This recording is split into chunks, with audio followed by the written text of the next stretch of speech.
All right, and we're recording. All right. Hi, everyone. Happy holidays. Merry Christmas. Whatever y'all celebrate. This is Holy Script. I wrote an original adaptation of A Christmas Carol a little while back, and these fine people generously agreed to hop on, and we're gonna tell you a little story with it. First of all, let me pull up my script because I had to click out of it because I'm an idiot. But hopefully you guys all enjoy. We got Nazario Hey. playing Ebenezer Scrooge. We got one Caleb Boatman playing Bob Cratchit. We have one Jake Marangoni as nephew Fred. Everyone else is going to actually be playing multiple characters throughout the show. So, Merry Christmas. I hope you enjoy. And if everyone else here is ready, I'm ready. Y'all set, guys? Go. Okay. Here we go. Act 1, Scene 1. It's 1843. On the left side of the stage, there is a door atop a set of stairs. A banister, starting with a pillar at the bottom, snakes its way to the top. Above the door frame is a sign that reads Marley and Scrooge. To its left are a set of desks with inkwells, papers, and the likes. One desk is particularly higher than the rest. By it is a fireplace, crackling very, very softly. A bucket of coal sits beside it. Lights come up on a choir. They are standing by, singing the first verse of Good King Wenceslas. Townspeople walk by and put their money into a hat. Ebenezer Scrooge enters. As he heads up the door, a choir member holds their hat out to him. Scrooge takes a mound of snow and shoves it into the hat. Your harmonies are off.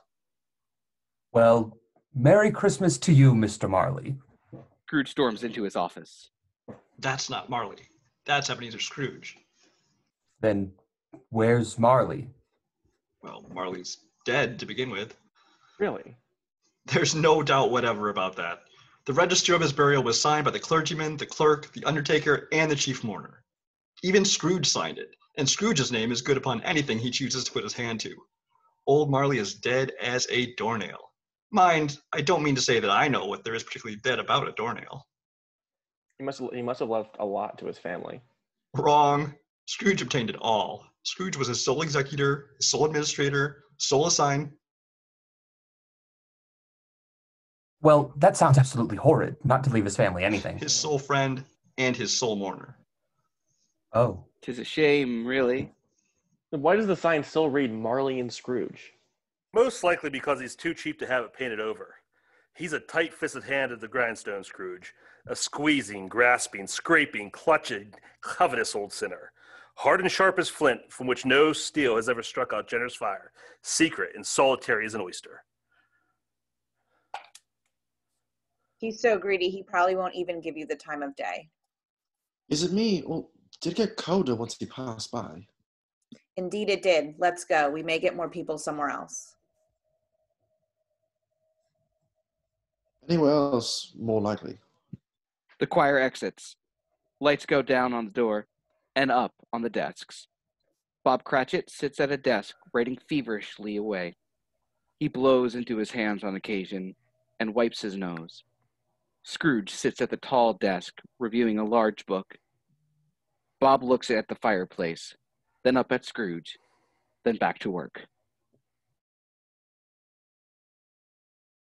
Is something wrong, Bob Cratchit? Nothing is wrong, Mr. Scrooge. Something is interfering.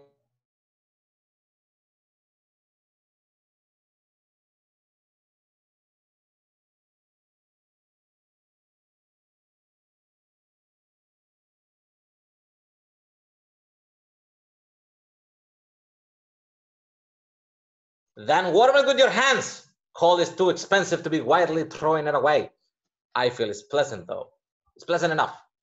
Or would you like to have it come out of your pay? No, sir. Good. Now back to work. Bob goes back to work. He takes the inkwell and keeps it close to his body. There is a hard knocking on the door. Fred bursts open the door, holding a wreath. Merry Christmas, Uncle. God save you. Bah! Humbug!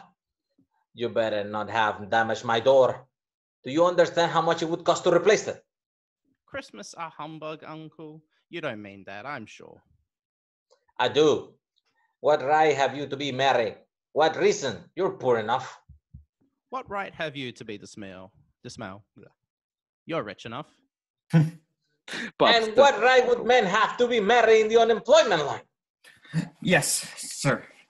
Don't be cross, Uncle. I'll do as I please. What else can I be when I lived in a world of fools? If I could work my will, every idiot who goes about Merry Christmas on their lips should be boiled in his own pudding and buried with stake of holly through his heart. But, Uncle... Nephew, keep Christmas in your own way and let me keep it in mine. Good afternoon. But you don't keep it. Leave me alone. Then, much good it has done you or anyone. True. I have not profited, I dare say, but I am sure I have always thought of Christmas time, when it has come around, as a good time, a kind, charitable, pleasant time. The only time I know of in the long calendar of the year when men and women seem by one consent to open the shut-up hearts freely, and to think of people below them as if they were fellow passengers to the grave, and not another race of creatures bound on other journeys. Therefore, Uncle, though it has never put a scrap of gold or silver in my pocket, I believe that it has done me good, and will do me good. And I say, God bless it. Bob starts to stand and clap. After a while, he slowly looks over at Scrooge, who is staring at him with great disdain. Let me hear another sound from you and you'll keep your Christmas by losing your situation. Bob walks over to the fire and pokes it. The fire goes out. Bob looks at it. Slowly, he puts the poker back on the hanger and walks back to his desk. You're quite the powerful speaker, nephew. I wonder why you never went into Parliament. It's not for me. There's another reason I came to see you, Uncle. The door opens. A portly gentleman, Smith, and a scrawny gentleman, Everly, enter. Everly carries books and papers. Both of them remove their hats and bow to Scrooge. Marley and Scrooge's, I presume. That's what the sign reads. Do I have the pleasure of addressing Mr. Marley or Mr. Scrooge? Mr. Marley has been dead this 7 years this very night. Well, we have no doubt his liberality is well represented by his surviving partner. Liberality? What exactly is it you gentlemen are here for? Everly puts out their credentials and hands them to Scrooge. I am Mr. Smith. This is my associate, Mr. Everly. At this festive season of the year, Mr. Scrooge, it is more than usually desirable that we should make some slight provisions for the poor and the destitute, who suffer greatly at the present time. Scrooge hands back the credentials. You come to the right gentleman then, my good man. Nephew! Everly puts the credentials back. Many thousands are in want of common necessaries. Hundreds of thousands are in want of common comforts, sir. Are there no prisons? Plenty of prisons. And the union workhouses? Are they still in operation? I wish I could say they are not. Everly looks down and shakes his head. Oh, I was afraid that something had occurred to stop them. I am very glad to hear it. Everly pops his head back up and looks at Scrooge. Under the impression that they scarcely furnish Christian cheer of mind or body to the multitude, a few of us are endeavoring to raise a fund to buy the poor some meat and drink and means of warmth. Everly pulls out a pen. What shall we put you down for? Nothing. Oh, you wish to remain anonymous? I wish to be left alone. I don't make merry myself at Christmas and I can't afford to make idle people merry. I help to support the prisons and workhouses. They cost enough, and those who are badly off must go there. But some would rather die. If they would rather die, then had better do it and decrease the surplus population. Smith looks at Everly. They nod, and Everly puts the pen away. Good afternoon, Mr. Scrooge. And they exit. That was quite unnecessary, Uncle. Are you still here, nephew? There was the matter of inviting you to dine with us tomorrow. I would see you in extremity first. Why did you ever get married?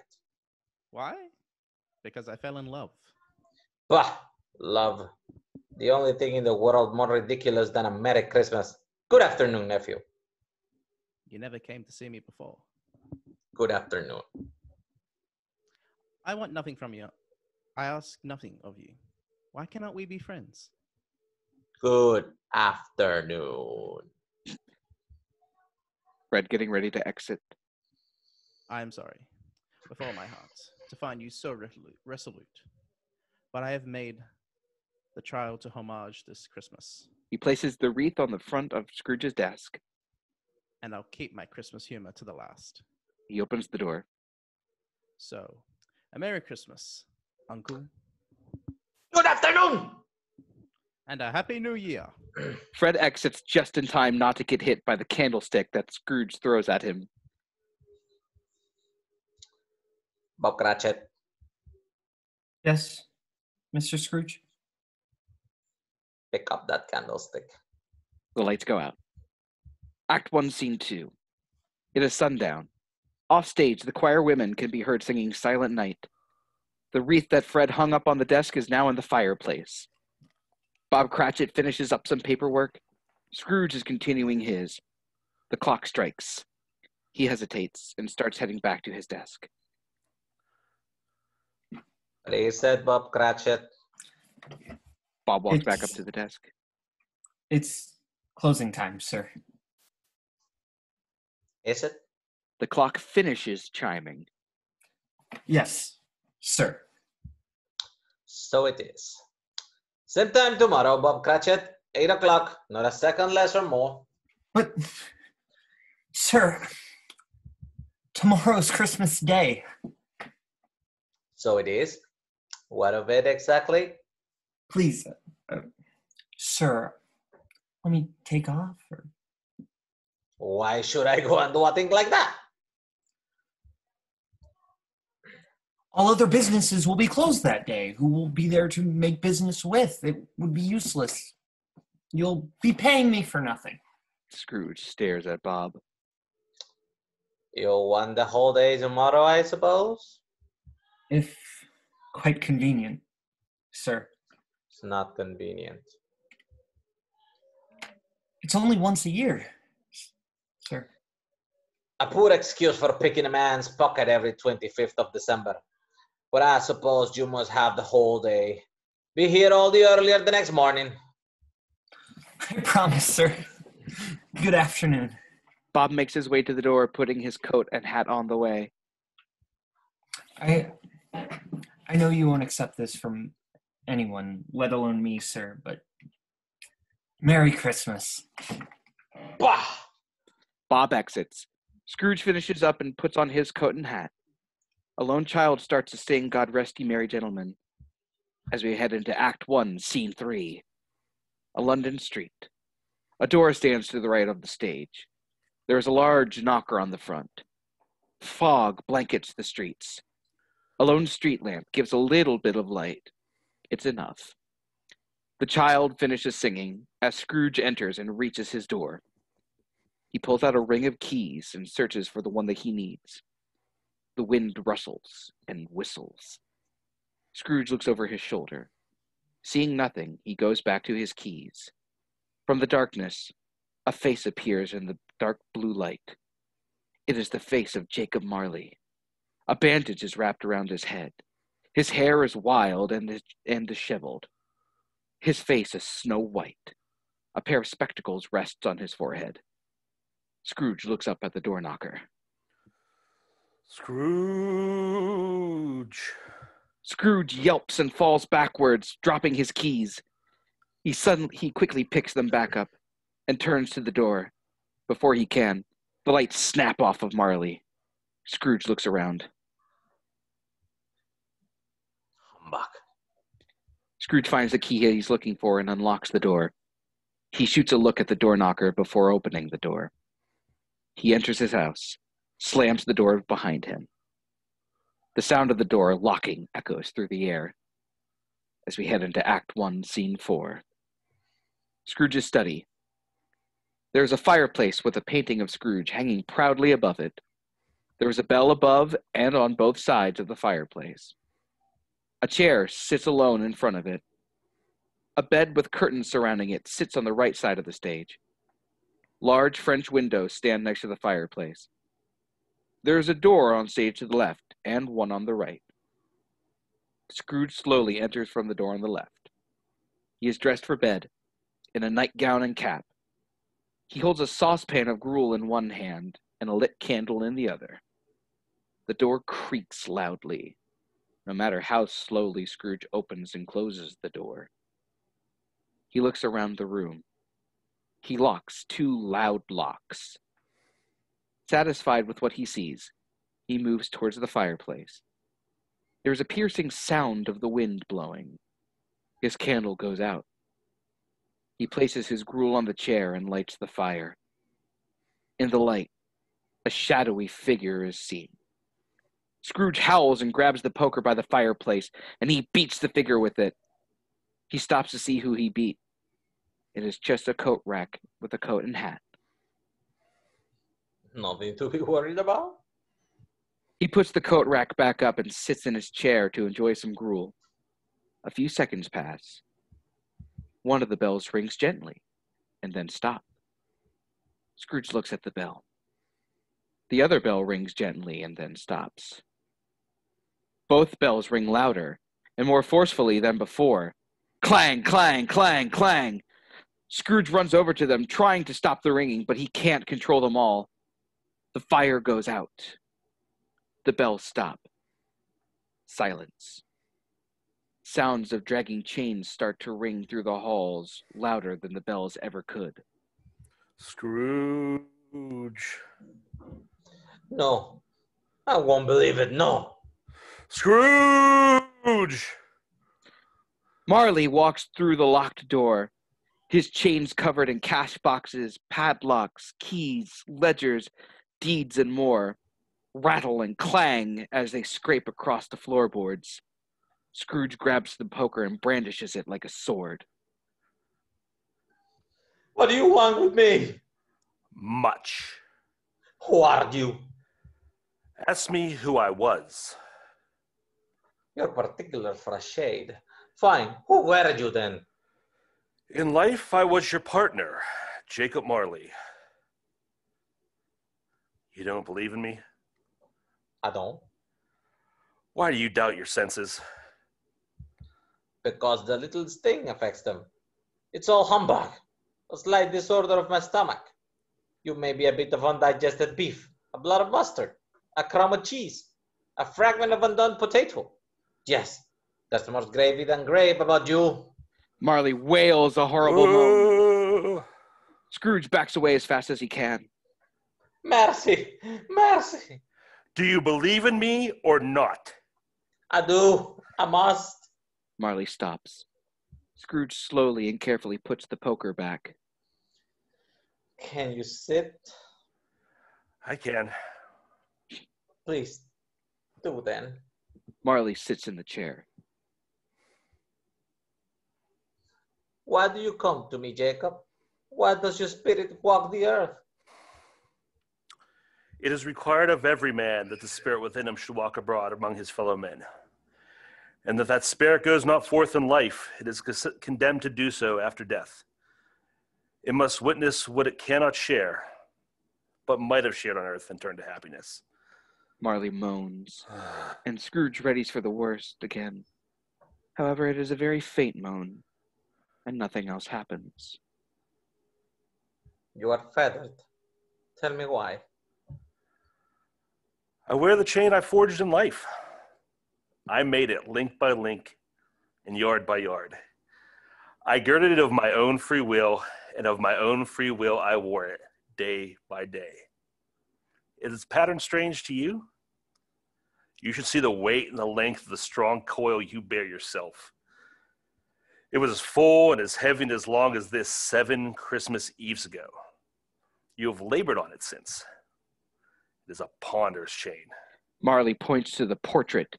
Chains have suddenly surrounded Scrooge on it. Oh, Jacob, speak words of comfort to me, friend. I cannot rest. I cannot stay. I cannot linger anywhere. In life, my spirit never roamed beyond the narrow limits of our money-changing home. And now weary journeys lie before me. So if it's comfort you seek, I have none to give. But you were always a good man of business. Business. Mankind was my business. The common welfare was my business. Charity, mercy, forbearance, and benevolence were all my business. The dealings of my trade were but a drop of water in the comprehensive ocean of my business. Don't be hard upon me. Pray, don't be flowery, Jacob. My time is short. I'm here tonight to warn you, you have yet a chance of escaping my fate. You must have been very slow about it then. 7 years dead. You couldn't have come to me sooner. Marley rises and lets out the loudest wail yet. The windows swing open and the fire roars brighter than ever and then goes out. Scrooge. You will be haunted by 3 spirits. I'd rather not.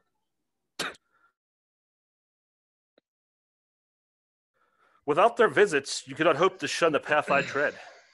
Expect the first tonight when the bell tolls 1. The first? Couldn't I take them all at once and get it over with? Marley walks into the fireplace. Look to see me no more, and look at that for your own sake. Remember what has passed between us, Ebenezer. Remember.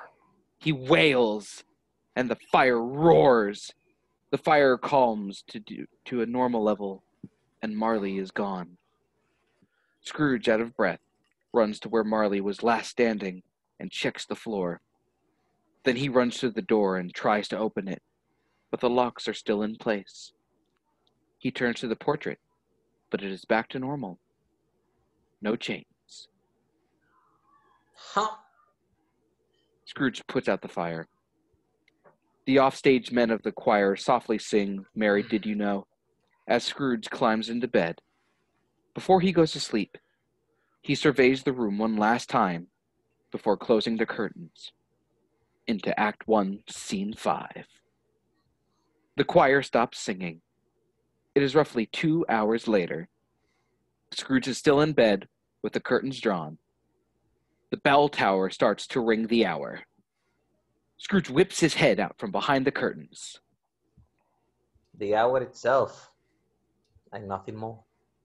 He goes back in. The hour itself rings. Bong! A ball of light lowers into the room. It floats downwards into Scrooge's bed and bursts with a great intensity. Scrooge falls out from behind the curtains. The curtains open and reveal the ghost of Christmas past. She has the face of a young woman, but hair as silver as a nickel. Her body is roughly the height of a young adult, but her shape is roughly the age of a 20-year-old. Attached to her hip is a cap, and above her head a light. Are you the spirit whose coming was foretold to me? I am. Who are you? Do I know you from a previous life? In a sense, you do. I am the ghost of Christmas past. She lowers herself off the bed. She moves as gracefully as a ballerina. Long past? No, your past. Would you please put that cap on your head? Your light is blinding me. Would you so soon put me out the light that I gave? Is it not enough that you are one of those whose passion made this cap and forced me through trains of years to wear it low upon my brow? What brings you to me? Your welfare. Bah! A night of unbroken rest would have been more conductive to that end. Your reclamation, then. Take heed. She holds out her No. hand to Scrooge. No. Rise. She grabs Scrooge's hand and gets up off of the floor. You will let go of me. I order you let me go. You will walk with me. I don't seem to have a choice now, do I?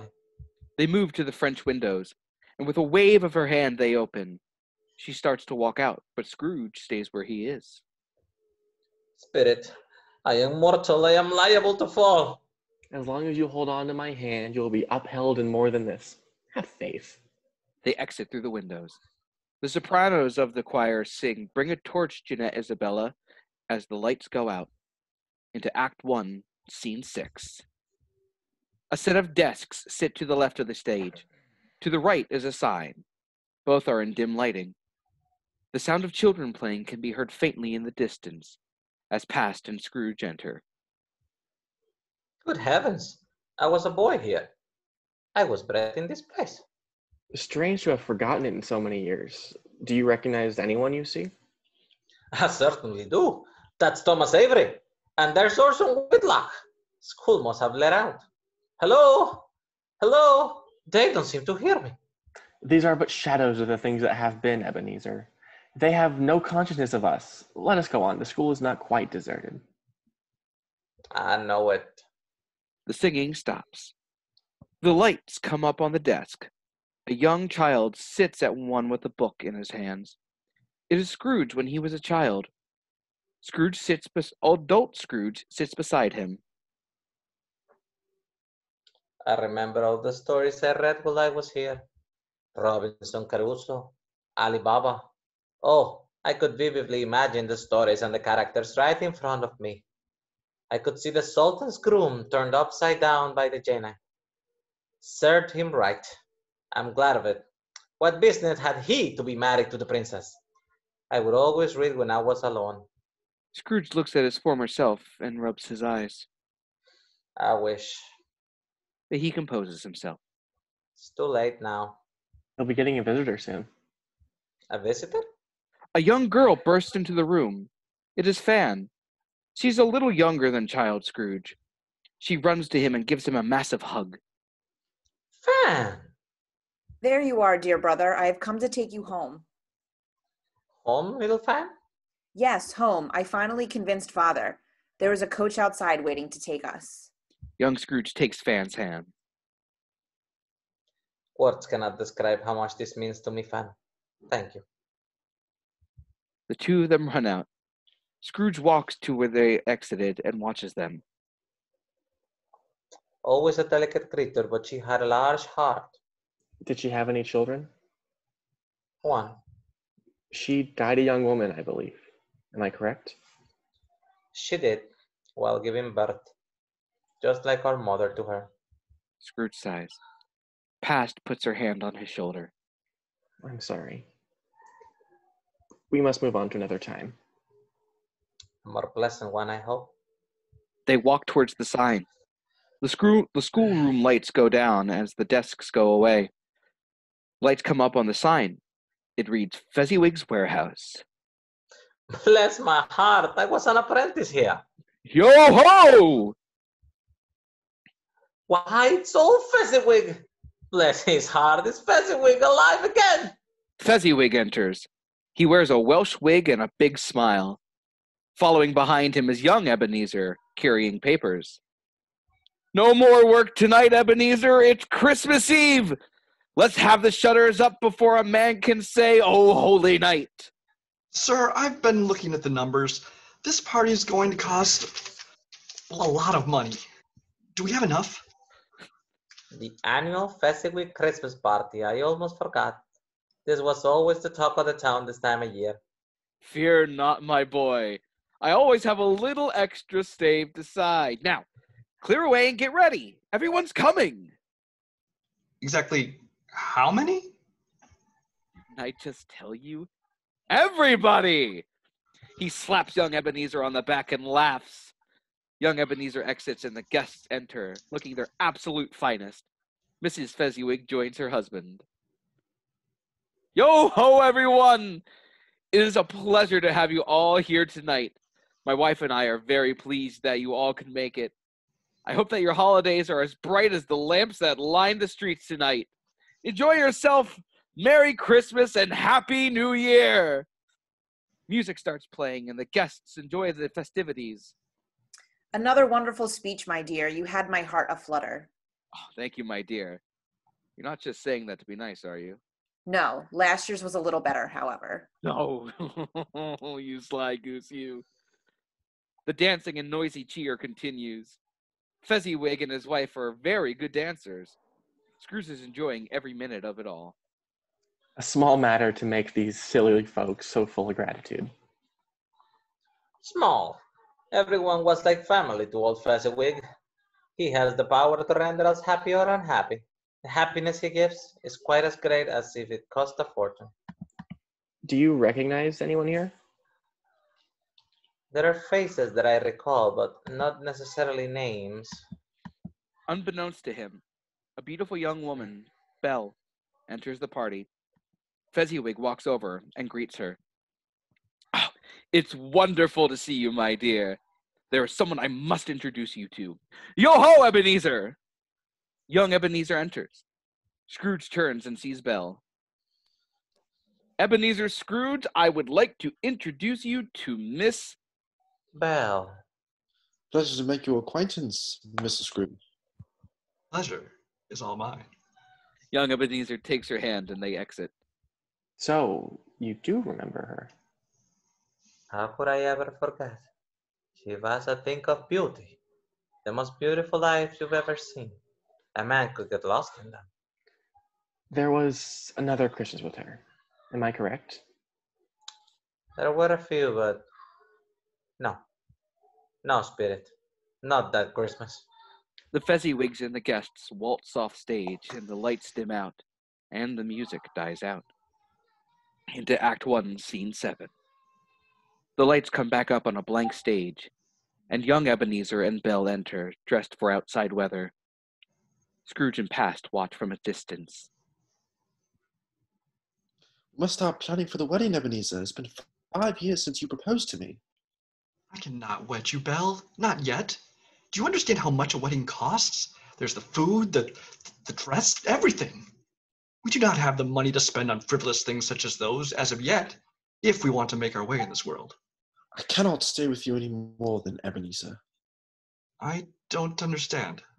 It matters little. To you, very little. Another idol has displaced me, and if it can cheer and comfort you in time to come, as I would have tried to do, I have no just cause to grieve. What idol has displaced you? Who are you talking about? A golden one. I don't understand. Are you saying what I think you're saying? I must be going. So this is the even-handed dealing of the world. There's nothing on which it is so hard as poverty, and there's nothing it professes to condemn with such severity as the pursuit of wealth. You fear the world too much. I have seen your noble aspirations fall off one by one until the master passion, gain, engrosses you. What then? Even if I have grown so much wiser, what then? I am not changed towards you. Our contract is an old one. It was made when we were both poor and content to be so, until in good season we could improve our worldly fortune by our patient industry. When it was made, you were another man. Yes, now I know how the world works. It is changing, and so must we.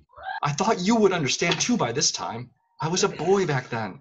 Your own feelings tells you that you were not what you are. That which promised happiness when we were one in heart is fraught with misery now that we are two. We are not two. Have I ever sought release? In words, no. In what then? Explain to me. In a changed nature, in everything that made my love of any worth of value in your sight. If this had never been between us, tell me, would you seek me out and try to win me now? Haha, no. You think not. I would gladly think otherwise if I could, but if you were free today, tomorrow, yesterday, can I believe that you would choose a dowerless girl? She looks him in the eyes and waits for an answer, but there is none. Oh, for God's sake, answer her! She turns and starts to walk away. She You may have- stops just before she exits, but doesn't look to him. You may have pain in this. The memory of what has passed makes me hope you will. I'm sure that in a very, very brief time, you will dismiss the recollection of it gladly, as an unprofitable dream from which it happened will that you awoke. May you be happy in the life you've chosen. Belle exits. Young Ebenezer starts to follow her off, but stops. Scrooge walks up to young Ebenezer and stares at him, eye to eye. Young Ebenezer exits the opposite direction of Belle. Why didn't you follow her?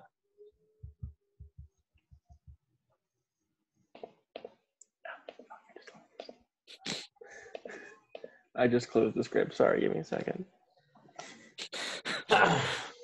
We are live, Spence! Literally, I fucking accidentally clicked the wrong Once more from the top.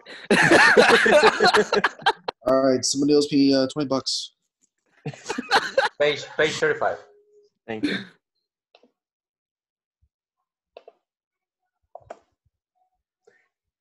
He can't Wait. answer that for you. Why didn't you follow her?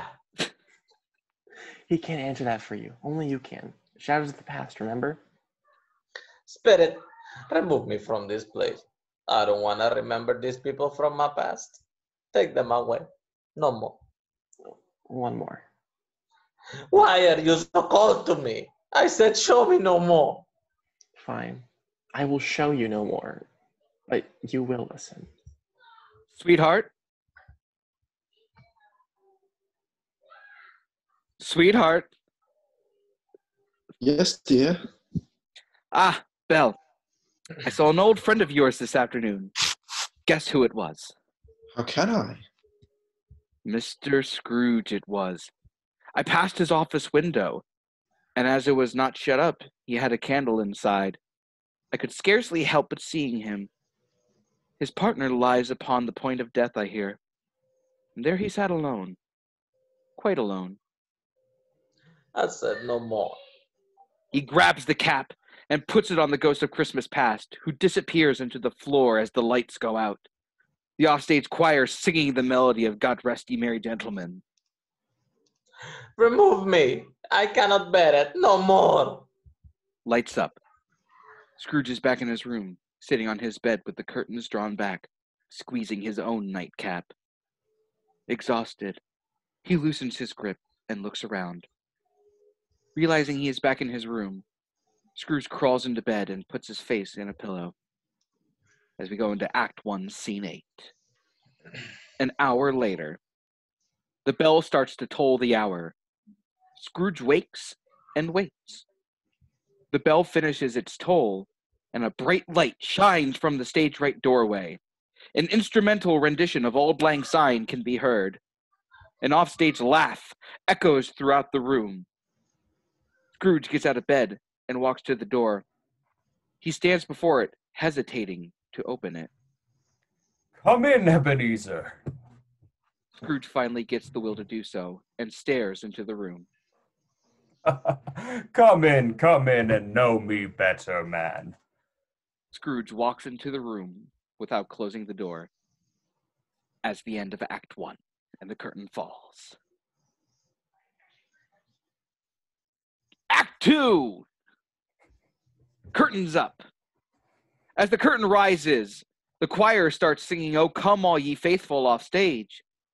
Holly, mistletoe, and ivy line the walls and ceiling. A large candlelit table sits in the room. On it sits a giant cooked goose, a bounty of fruits and vegetables, ham, cake, punch, and other foods. A grand, colorful throne sits behind it. In it sits the ghost of Christmas Present. He is a broad man with an elegant, yet bulky green and white robe. He wears a satchel on his hip and a wreath in his hand like a crown. On his head. In his hand is a torch that resembles Plenty's horn. He is eating from the bounty in front of him. The choir stops singing as Scrooge enters and stays off to the side. Come in, Ebenezer. I will not bite you. Not hard, at least. I am the ghost of Christmas Present. Look upon me. It's as though you've never seen the like of me before.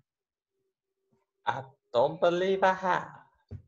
Well, that certainly is strange. My brothers look almost exactly like me. Have you had many brothers, Spirit? Indeed I have. More than 1,800. A tremendous family. The grocery bill must be enormous. I'm surprised to find that you have a sense of humor. From the way that the other spirits talked about you, I was afraid you would be much more of a curmudgeon. He gets out of his throne. He is even larger when standing. Come, we have much to see tonight. And maybe some other night, Spirit. I'm awfully tired. I am only here this one night. It's now or never. Conduct me where you will, spirit, then. If you have aught to teach me, let me profit by it. Touch my robe. I'd rather not. President grabs part of his robe and stuffs it in Scrooge's hand as the lights go out. Into Act 2, Scene 2. There is a door on stage. Behind it, in the shadows, sits a table and chairs.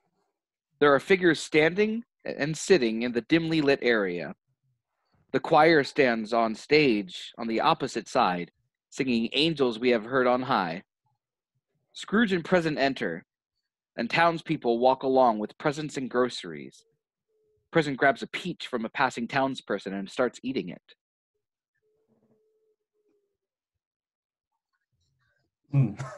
It smells so wonderful today. What other day of the year is as bright and vibrant as this day? None, I tell you. Here is our first stop, Ebenezer. Is this a place I should know? I would say so. You know the owner of this house very well indeed. I'm afraid you must be mistaken, spirit. I have never laid eyes on this foundation before. Have I lent this household money? I'm starting to see why the other spirits talk about you the way they do. The choir exits. Present starts to reach for the door. Can we just walk in, spirit? What if the door is locked? Very few people don't welcome me into their house. He opens the door, and the lights on the street dim out, as the lights in the room come up and figures come to life. Among them is Fred and his wife Abigail. Some hold small plates of food, and they are laughing. I still think that you cheat, Topper. No one can possibly be as good as blind man's bluff as you are. It's unearthly. Oh, come now, Fred. I'm flattered. Present reaches into his satchel and sprinkles something into the food on his plate. I must say, this is quite possibly the best meal I've had in a long time. It gets better with every bite I take. Spirit, is there a particular flavor in what you are sprinkling? There is. My own. You must share your recipe then. What shall we play next, Fred? What about yes or no? I love it. Why don't you go first? I think that my lovely wife should go first, don't you? No, no, Fred. You are so much better at this game than I am. You go first. If you say so. Give me a minute to think up something. Present steals a piece of bread from Fred's plate and replaces it with the rest of the peach he had earlier. Have you ever played this game before? I don't believe I have. I don't go to parties often. You don't often go, or you don't often get invited? I was invited to this one. Any others you can think of recently? That's not fair. I've got it. You may start now. Is it a food? No. Is it a thing? No. An animal, then? Yes. Is it an animal found on the streets? Yes. Has ever been killed in market? No.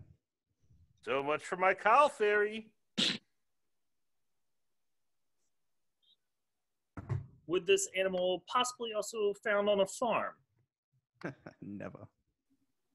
Is it a disagreeable animal? Yes. It is a savage animal. That's a tough one. I would say no. Does it growl? Often. It must be a dog. Does it live in London? Yes. Is it a dog? That's my guess. No. I guess you were wrong. Does it have hair? I would say yes, but I'm not entirely sure. I have it. I know what it is, Fred. What is it? It's your Uncle Scrooge. Yes! Everyone but Scrooge burst into laughter. That was a good one. They had me stumped there. You should have said yes when I asked if it was a dog, then. It's a comical old fellow, that's the truth. However, his offenses carry their own punishment. I have nothing to say against him. I'm sure he's very rich, Fred. What of that, my dear? His wealth is of no use to him. He don't do any good with it. He don't make himself comfortable with it. I have no patience with him. Oh, I have. You've never even seen him. I'm sorry for him. I couldn't be angry with him if I tried. Who suffers by his ill whims? Himself? Always. Here he takes it into his head to dislike us, and he won't come to dine with us. What's the consequence? He loses a very good dinner. This is very true.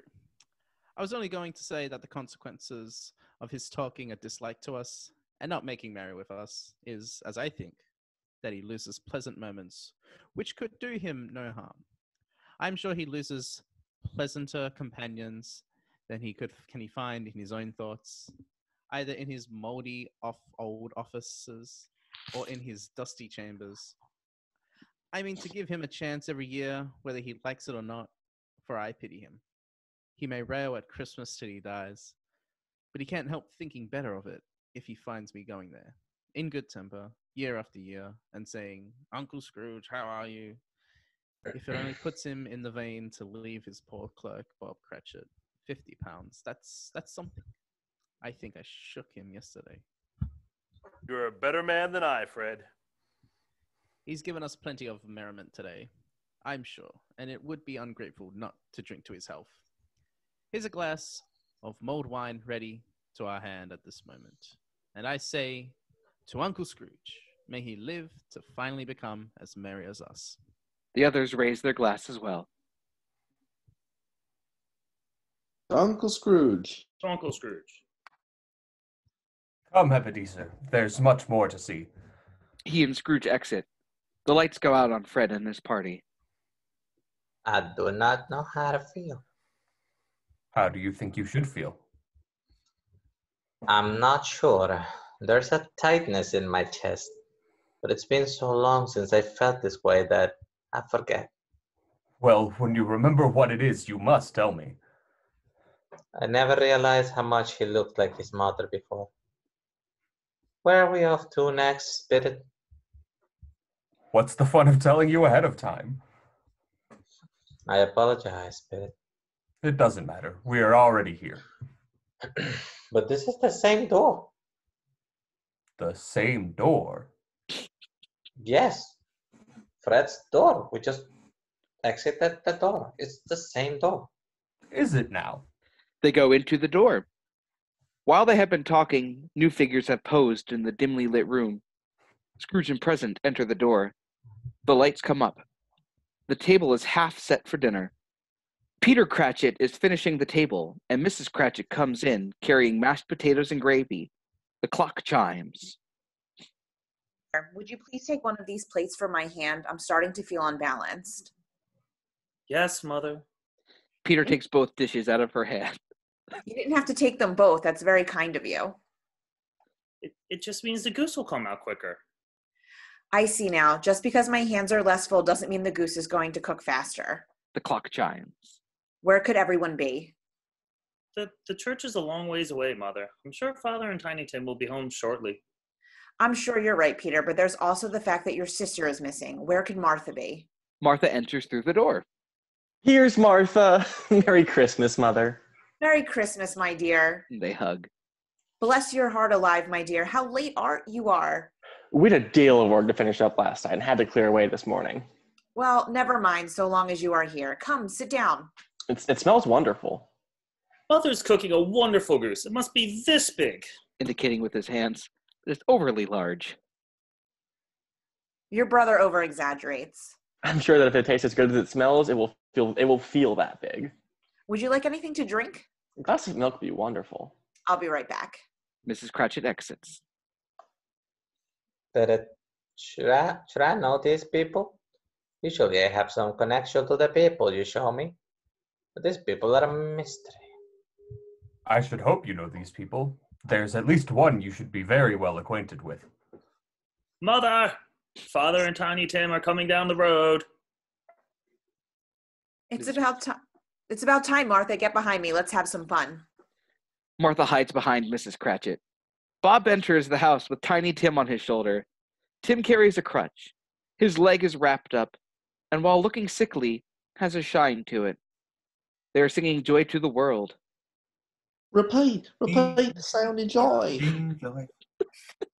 That's Bob Cratchit. How are you, my dear? I'm doing very well.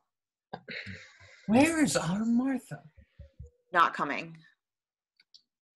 Not coming on Christmas Day? Coming out from hiding.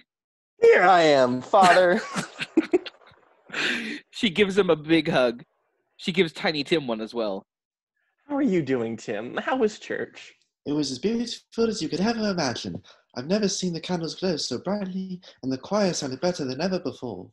Wonderful. Do you want to see the pudding boiling? I know that's your favorite. Tim nods his head. She, Peter, and Tim exit. Don't run too fast, Tim. How was today? How was he today? As good as gold and better. He told me coming home that he hoped that people saw him in the church because he was a cripple and it might be pleasant to them to remember upon Christmas Day who made lame beggars walk and blind men see. He seemed stronger and heartier than ever.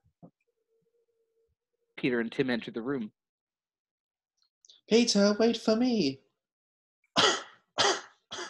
I've got you, Tim. Bob picks him up. Mother, I think the goose is done. How do you know, Peter? Because I can't wait any longer. Neither can I. It looks wonderful, Mother. I shall check to see if you are right. Go ahead and sit at the table, everyone. Very softly, a piano is playing in the bleak midwinter, which can be heard. Then Mrs. Cratchit exits, and everyone else sits at the table. Mrs. Cratchit returns with a small cooked goose. Martha enters with the pudding. They sit down at the table and start to fill their plates. It doesn't seem as though there will be enough for everyone to have an equal amount. And if they do, I don't think it will be a very hearty meal. And yet they seem very happy to have what they do.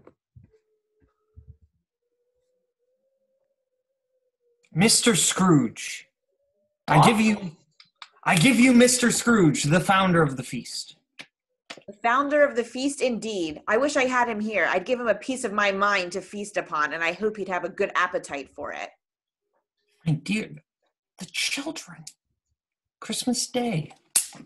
It should be Christmas Day, I am sure. One which one drinks the health of such odious, stingy, hard, unfeeling man as Mr. Scrooge. You know he is, Robert. Nobody knows it better than you. I'll drink to Mr. Scrooge. My dear. I'll drink his health for your sake and the day's, not for his. Long life to him. He'll be very merry and very happy, I have no doubt. Merry Christmas to all of us, my dears. God bless us. Merry Christmas. God bless us. God bless us, everyone. They start to eat, and the piano stops, and the lights very slowly dim out on them. Spirit, tell me if Tiny Tim will live. I see a vacant seat in the poor chimney corner, and a crutch without an owner, carefully preserved. If these shadows remain unaltered by the future, none other of my race will find him here. But what then? If he's going to die, then he'd better do it and decrease the surplus population. That was very cruel of you to use my own words against me. If you be man at heart, not adamant, forbear that wicked can't until you have discovered what the surplus is and where it is. The lights have dimmed out completely on the Cratchit family. They, the room, and the door are gone. Come, my time is running short. They exit as a lone violin starts to play What Child Is This? As we go into Act 2, Scene 3. The stage is empty, except for some fog that is blanketing the ground. The choir and the violin finishes. Scrooge and Christmas Present enter. Throughout their night, the ghost of Christmas past has slowly been hunching, and now carries a cane with him. His hair is gray, and Scrooge helps him along. Are spirits' lives so short? My time upon this globe is very brief. It will end tonight at midnight. There's something I've been meaning to ask you. I have a feeling that there is something under your robe. Am I correct? I think that saw something not belonging to yourself protruding from your skirts. You wish to know? I do. Look here. He lifts up the folds of his robe to reveal two wolfish, ragged, and discolored children, one boy and one girl. Their shadows splashed on the inside of his robe. Scrooge startles back. Look. Look down there. Are they your spirit? They are mankind's. They cling to me, appealing from their fathers. The boy is ignorance. The girl is want. Beware them both, Ebenezer, and all of their degree. Most of all, beware the boy, for on his brow I see that written which is doom, unless the writing be erased. Deny it, slander those who tell it ye, admit it for your factious purposes, and make it worse, and bide the end. Have they no refuge or resource? Are there no prisons? Are there no workhouses? The clock rings the hour. Midnight. Remember what you have seen here, Ebenezer. The ghost of Christmas present and the children are engulfed in a blast of fog, thick enough that you can cut it with a knife. Scrooge runs into it, the choir loudly singing in a Gothic manner, "O tidings of comfort and joy, O comfort and joy." Please do not leave me, spirit. I'm afraid of what is to come next. The fog clears, and standing exactly where Christmas present was, is the ghost of Christmas yet to come. This spirit is even taller than Christmas present. It is draped and hooded in a black garment that conceals its face and its form. Scrooge falls backwards, staring the spirit in the face. Am I in the presence of the ghost of Christmas yet to come? Please answer me. Am I in the presence of the ghost of Christmas yet to come? Oh, ghost of the future, I fear you more than any specter I have seen. But as I know your purpose is to do me good, I am prepared to bear your company and do it with a thankful heart. Will you not speak to me? The spirit raises his arm to reveal a long, decrepit hand pointing onwards as a group of gentlemen enter. "I don't know much about it. Either way, I only know that he's dead." When did he die? "Last night, I believe." "Why? What was the matter with him? I thought he'd never die." "God knows." What has he done with his money? "Well, I haven't heard. Left it to his company, perhaps. All I know is that he hasn't left it to me." "Well, it's very likely to be a cheap funeral, for upon my life I don't know anyone who'd go to it. Suppose we make up a party and volunteer." I don't mind going, if lunch is provided. "Well, I am the most disinterested among you, after all, for I never wear black gloves and I never eat lunch. Good day, gentlemen." They all exit. I know this gentleman, spirit. I have done business with them many a time. Who was the poor man that they were talking of so cruelly? The spirit points with its hand elsewhere. Lead on, spirit. The night is waning fast and it's precious time to me. I know. Act 2, Scene 4. A table and chair are present on the right. On it sits a lit candle and a quill and an inkwell, and a container of money. Next to it is a large basket. One of the legs of the table is propped up by books. The paint is chipped and faded. A light fog roams the area. Scrooge and the spirit enter. Spirit, what is this place? It's uncomfortable. I almost stepped on a broken bottle, and it smelled of old rancid cheese. The spirit points to the table. One by one, 3 people in stained, ragged, worn-out clothes run in, carrying a sack each. They are Mrs.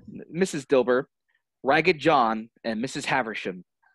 Their teeth are yellow, if they have teeth at all, and their hair is a mess. They look at each other and laugh. Their laughter is just as horrifying as the gentleman from earlier. Let Ragged John be the first. Let Mrs. Haversham be the second, and myself be the third. Look here, old Joe. Here's a chance, if we haven't all 3 met here without meaning it. Old Joe enters smoking a pipe and sits at the table. He wears fancier clothing than the others, yet they are heavily wrinkled, covered in stains, and there are tears all over. He has a scar over his left eyebrow. Oh, well, you couldn't have met me in a better place. Come in, come in. What are the odds then, Mrs. Dilber? Every person has a right to take care of themselves. He always did. That's true indeed. No man more so. Why then don't stand staring as if you were afraid, woman? Who's the wiser? We're not going to pick holes in each other's coats, I suppose. No, indeed. We should hope not. That's enough. Who's the worse for the loss of a few things like these? Not the dead man, I suppose. If you wanted to keep him after he was dead, why wasn't he natural in his lifetime? If he had been, he'd have had somebody to look after him when he was struck with death, instead of lying gasping out his last there alone by himself. It's the truest word that was ever spoke. It's a judgment on him. I wish it was a little heavier judgment, and it should have been, if I could have laid my hands on anything else. Open the bundle, old Joe, and let me know the value of it. Speak out plain. I'm not afraid to be the first. We know plenty well that we were helping ourselves before we met here. It's no sin. Open it up. Old Joe takes his bundle. He puts on some glasses and opens it up, taking each item out. He carefully inspects each item before putting them in the basket. He writes down something after each item. All right, let's see. The Undertaker's man. What have you got for me, Ragged John? Let's see here. A pencil case. Ooh, a pair of sleeve buttons. A wax seal. There should be 2 in there. So there is. Finally, a brooch. He reaches into the container and hands him some money. There's your account. I think I should be getting more for all that, especially that brooch. That brooch was no great value. I wouldn't give another 6pence if I was to be boiled for not doing it. Who's next? Mrs. Haversham walks up, opening her bundle. It's lovely to see you, Miss Haversham. What have you? Does the same thing. All right, let's see. 1 towel, a pair of sugar tongs, a few boots, 2 old-fashioned teaspoons. He gives her money with a giant smile. That's much more money than should be getting for just that. Boy, I always give too much to beautiful ladies. It's a weakness of mine, and that's the way I ruin myself. Could I possibly get a little more then? I didn't say I was mad. If you ask me for another penny again, I'll knock off half a crown. Mrs. Dilber slams her bundle on the table. And now undo my bundle, Joe. Oh, Mrs. Dilber, you shouldn't taunt me with such statements. He pulls out bed curtains. What do you call it? Bed curtains? You don't mean you took them down, rings them all with him lying there? Yes, I do. Why not? What's he going to do with them? Well, you were born to make your fortune, and you'll certainly do it. He tickles her chin. She plays along for a little before swatting it away. I certainly shan't hold my hand when I can get anything by reaching it out for the sake of such a man as he was. I promise you, Joe. Joe pulls out blankets. Don't get any wax upon these blankets now. His blankets? Who else's do you think? He isn't likely to take cold without them, dare I say. Well, I hope he didn't die of anything catching, eh? Don't you be afraid of that, old Joe. I ain't so fond of his company that I'd loiter with him for such things, if he did. Joe pulls out a shirt and starts to inspect it. Look through that shirt till your eyes ache. You won't find a hole in it, nor a threadbare place. That's the best he had, and a fine one, too. They'd have wasted it if it hadn't been for me. What do you call wasting of it, Mrs. Dilba? Putting it on to be buried in, to be sure. She laughs. Somebody was fool enough to do it, but I took it off again. If calico ain't good enough for such a purpose, it ain't good enough for anything. It's quite as becoming to the body. He can't look uglier than he did in that one. This is the end of it, you see. He frightened everyone away from him while he was alive, so profit us while he's dead. The spirit waves its hand, and the lights black out on the thieves. Spirit, this man they were horribly thieving. Is this the same man the gentlemen were discussing earlier? I see. The case of this unhappy man might be my own. Is this so? The spirit points, and on the table where Joe and his companions were, now lies a body covered in sheets. Scrooge looks at the body, then at the spirit. He very slowly walks over to the body. I'd rather not. The spirit points again with more ferocity. Scrooge reaches his trembling hand towards it. He pauses over the head, and he pulls his hand away. I have not the power, Spirit. This is a dreadful place. In living I shall not leave its lesson, believe me. Is there any person in town who feels emotion caused by this man's death? Anyone? If there is anyone, show me that person. Show him to me, Spirit. I beseech you. The lights go out on the body. The spirit points to the left.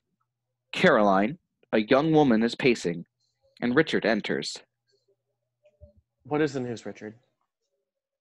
Is it good or bad? Bad.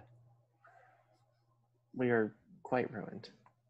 No, there is hope yet, Caroline. If he relents, there is. Nothing is past hope if such a miracle has happened.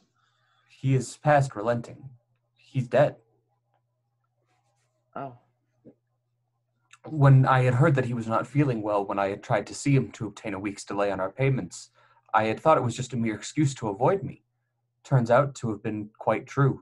He was not only very ill, but dying young. To whom will our debts be transferred? I don't know. But before that time, we shall be ready with the money. And even though we were not, it would be a bad fortune indeed to find so merciless a creditor and his successor. We will be able to keep our home. A roof above our head. We may sleep tonight with light hearts, Caroline.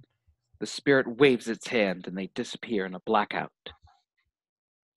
Spirit, is the only happiness that comes from this man's death? Let me see some tenderness connected with the death, or the dark chamber which he left will be forever present with me. The spirit points. Bob Cratchit enters from one side, and Fred from the other. They meet. Merry Christmas, Bob Cratchit. Oh. I'm sorry, I don't recall your name. I'm Fred. I came into the office last Christmas Eve with a whiff. Yes, my apologies. Merry Christmas. Are you all right, Bob? You look a little down. Fred and Bob exit left. The rest of the Cratchit family appear on the right, minus Tim. Martha and Mrs. Cratchit are sewing. Mrs. Cratchit puts her sewing away and puts her hand up to her eyes.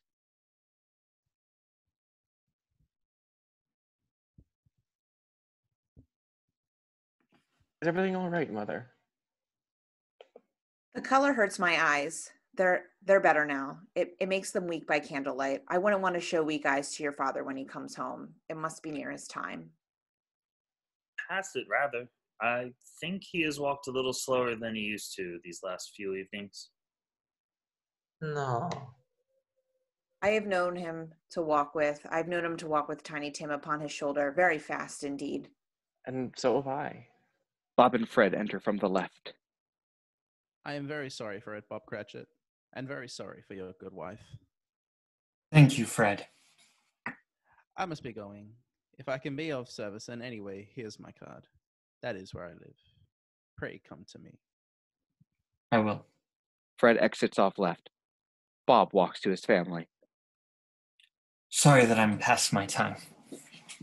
Don't mind it. I assume you went today, Robert? Yes, my dear.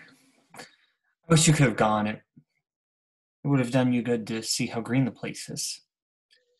But you'll see it off, and I promised him that I would walk there on a Sunday. I am sure that none of us will forget Tiny Tim, and I know, my dears, that when we recollect how patient and how mild he was, although he was a little child, we shall not quarrel easily among ourselves.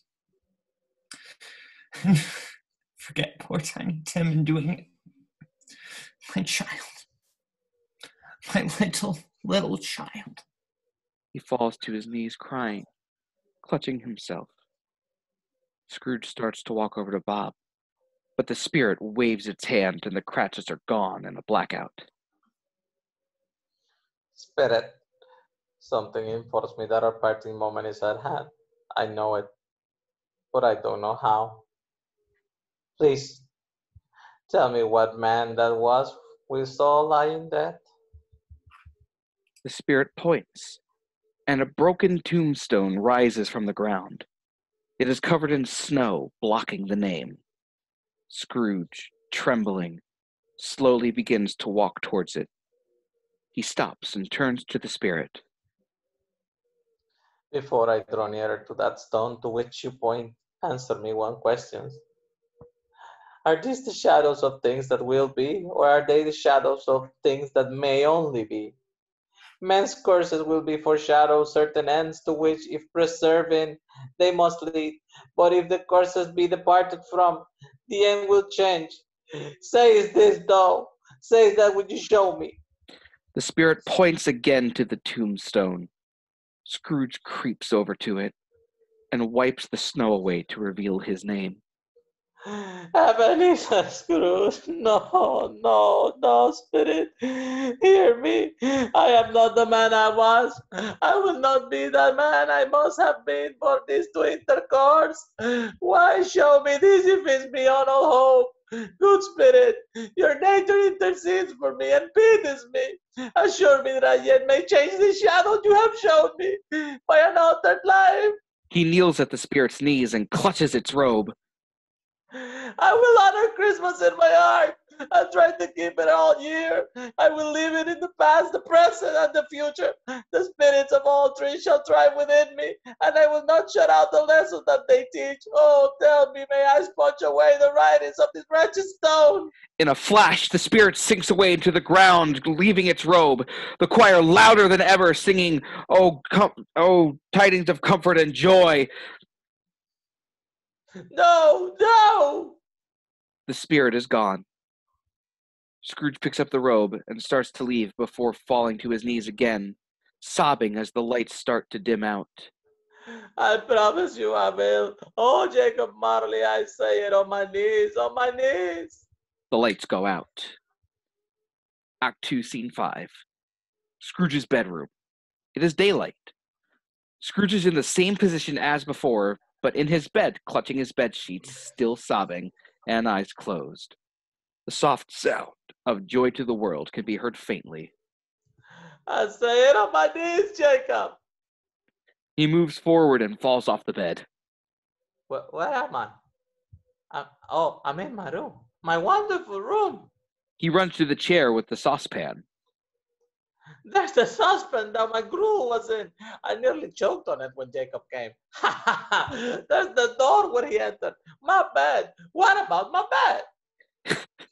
He runs to it and clutches the curtains like a lost child that found its mother. The curtains. They are not torn down, rings and all. They are here.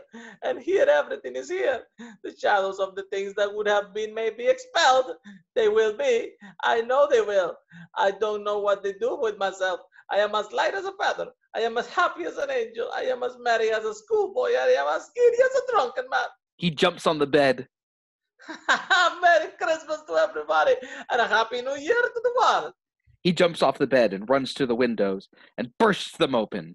The choir starts singing Joy to the World, and the church bells are ringing. What a beautiful day. I've never seen the world look as beautiful as it does today. What day even is it? Coming back inside.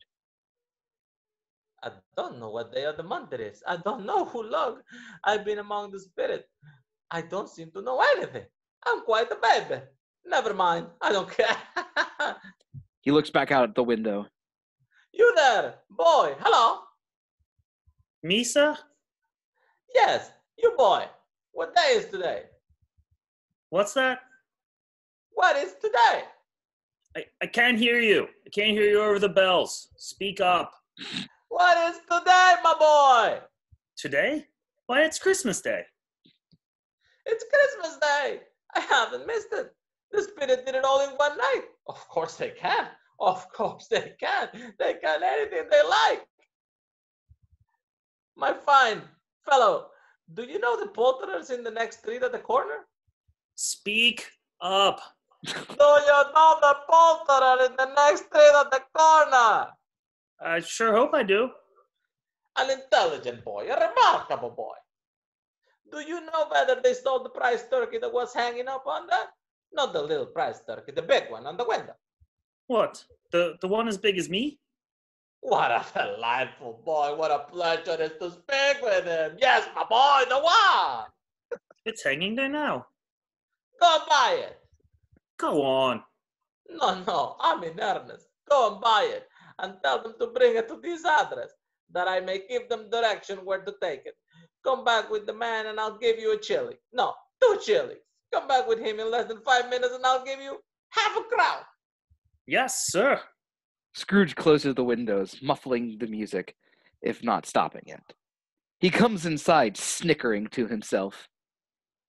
I'll send it to Bob Cratchit's. He shan't know who sent it. It's twice the size of Tiny Tim. Not even the jesters of the King Arthur's court could pull a joke as sending it to Bob's will be. He runs to the hallway door. I should probably get dressed into more appropriate clothing, I suppose. The choir singing Jolly Old St. Nicholas off stage. He runs into the back room as the lights dim out. Into Act 2, Scene 6. The London street, just outside his door. Scrooge exits, dressed in more appropriate clothing. He turns to the door knocker. What a wonderful knocker. I shall love it as long as I live. I've scarcely ever looked at it before. What an honest expression it has on its face. A man carrying a giant turkey enters with the boy from earlier. Oh, my good man. I have written down the address I would like you to send this to. Please, give it to them as soon as possible. He pulls out a note and some money and gives it to the man who exits. He pulls out a little satchel and hands it to the boy. And this is for you, my boy. Oh, thank you, sir.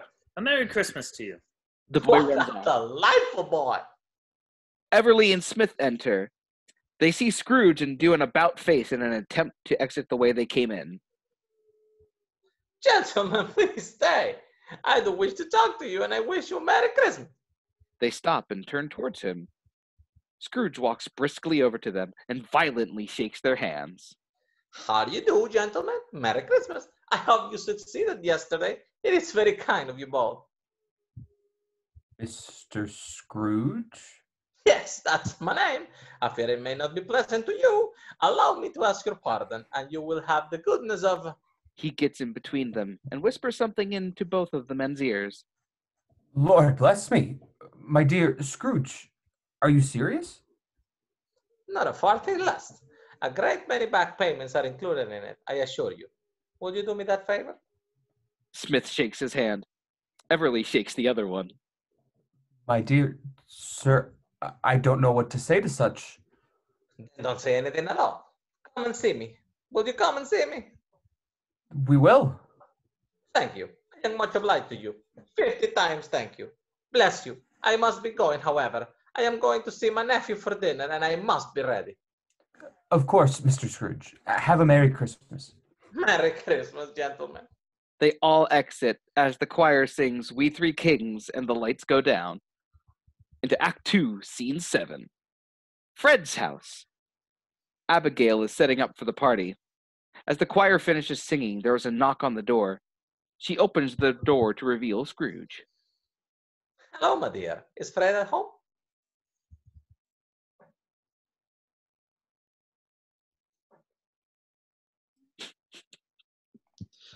Yes, yes, sir. Is everything all right? It could not be better. Please do come in. I will go fetch it for you. Thank you. He enters as she leaves, but she soon returns with Fred. Fred, this nice man said he would like to see you. Uncle Scrooge? Uncle Scrooge? Yes, my dear, I am the infamous Uncle Scrooge. What can I do for you, Uncle?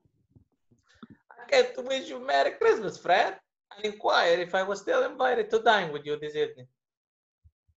Fred takes his hand and shakes it. Of course you are. Merry Christmas, Uncle Scrooge. You have a lovely home, Fred, and a wife who is just as lovely. Thank you, Mrs. Scrooge. That will be Uncle Scrooge to you, my dear. You are part of the family now.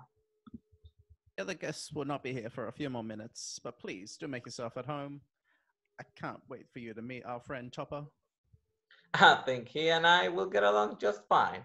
Is there anything that needs to be done before they arrive? I would love to be of assistance. I do believe I could use a little help with the pudding if you would like to assist me. Oh, it would be my pleasure.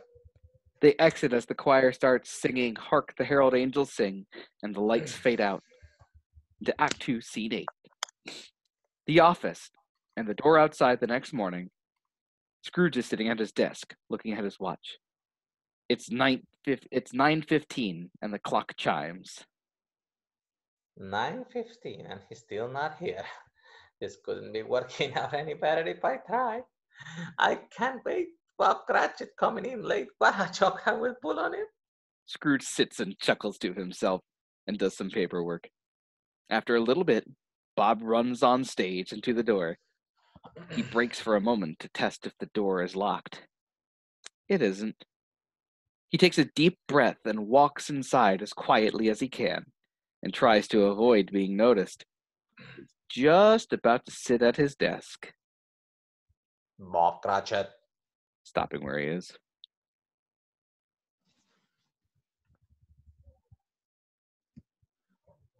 Bob Cratchit. Yes, sir. What do you mean by coming here at this time of day? I am very sorry, sir. I'm behind my time. You are? Yes, I think you are. 18 minutes and a half minutes to be precise. Scrooge steps down from his desk. Step this way, sir, if you please. It's only once a year, sir. It shall not be repeated. I was making rather merry yesterday, sir. Scrooge slowly walking over to Bob, who is slowly walking towards the fireplace. Now, I'll tell you what, Bob Cratchit. I am not going to stand for this sort of thing any longer. And therefore, Now face to face. I am going to raise your salary. What? I am going to raise your salary. Merry Christmas, Bob. A merrier Christmas than I have ever given you. For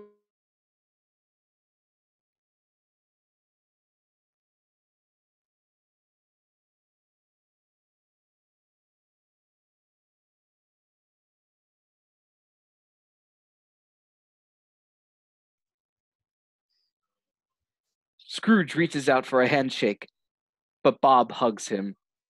Scrooge accepts it and hugs him back. Bells ring and everyone enters on stage. The choir members are all dressed as they were at the beginning, but also bearing items representing the other characters they've played. Scrooge was better than his word. He did it all and infinitely more. And to Tiny Tim, who did not die, he was a second father. He became as good a friend. As good a master. And as good a man as the old city knew. Or any other good city, town, or borough in the good old world. Some people laugh to see alteration in him. Some people laugh to see alteration in him. Us, Miss Bob. And little heeded, but he let them laugh, and little heeded them, for he was what happened.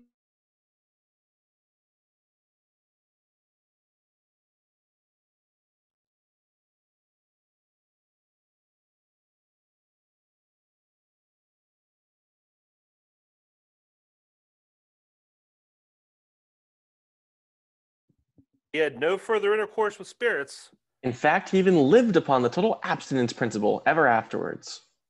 And it was always said of him that he knew how to keep Christmas well, if any man alive possessed the knowledge. May that be truly said of us and all of us. God bless us, everyone. God God bless us, everyone. Everyone. We wish you a Merry Christmas. We wish you a Merry Christmas. We wish you a Merry Christmas and a Happy New Year. Mono, don't. Merry Christmas, everybody! From us at the Fan Leagues, from Nazario, from Adelaide, from Kirk, from Jake, from Scully, from Holtzman, from Christina, from Anthony, from Boatman, from Brian, from everyone at the video store and all the other leagues. We wish you a Merry Christmas, a Happy Holidays, a wondrous New Year. Please let it be a wondrous New Year. That'd be great. And Oh God, Two please. wonders. oh God, please. And we will all see you shortly. Happy holidays, y'all.